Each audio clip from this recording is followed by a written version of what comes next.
Kelly and I'm CEO of Hilltop Financial Planning. This is the first in a series of podcasts entitled Let's Talk Pensions.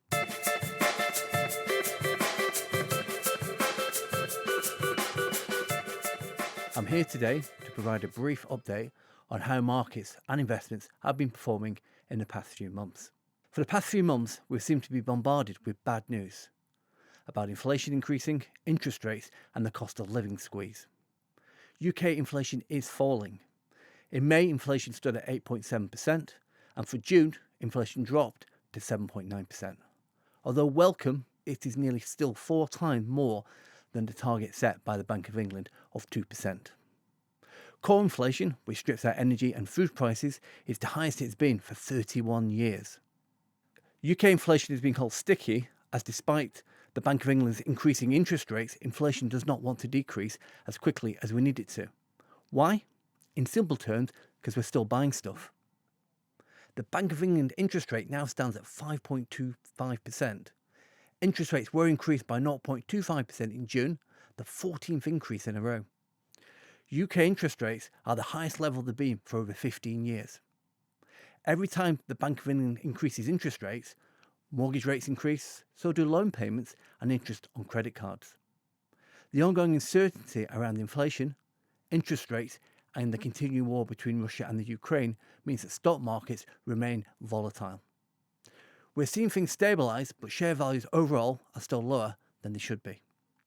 So how does that impact me? Well, if you owe money on things like mortgages or credit cards, then your repayments are increasing. However, if you're a saver, it's good news, or your savings will be earning much more interest than they used to. Just like us, businesses are worried about repaying loans, about customers cancelling subscriptions, or cutting back on the purchase of goods. In addition, employees are asking for pay rises. All of this impacts on their sales and ultimately their profits. A number of businesses have closed in the past few months, causing a loss of jobs and, of course, leaving debts unpaid. From April, a number of US tech stocks began to increase in value.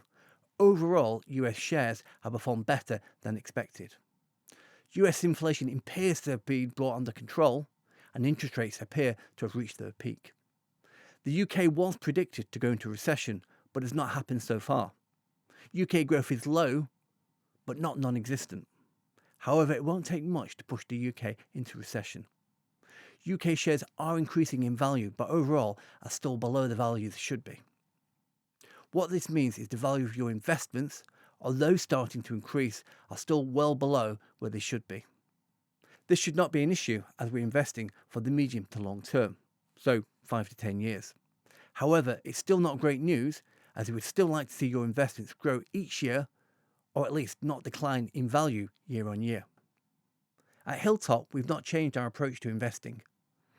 We invest in funds that take a long-term view of businesses, and the businesses they invest in are quality, run by capable management teams.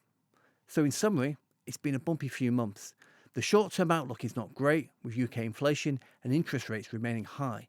However, we're starting to see small glimmers of light as tough decisions taken over interest rates begin to slow inflation. Inflation being at 2% and interest rates returning to similar levels is still a couple of years away. However, if inflation continues to fall and the conflict in Ukraine can be brought to a conclusion, then stock markets will rise and your investments should grow, which will be welcome news to us all. As always, please do get in touch with our wealth management team should you wish to discuss any matter in more detail. Thank you.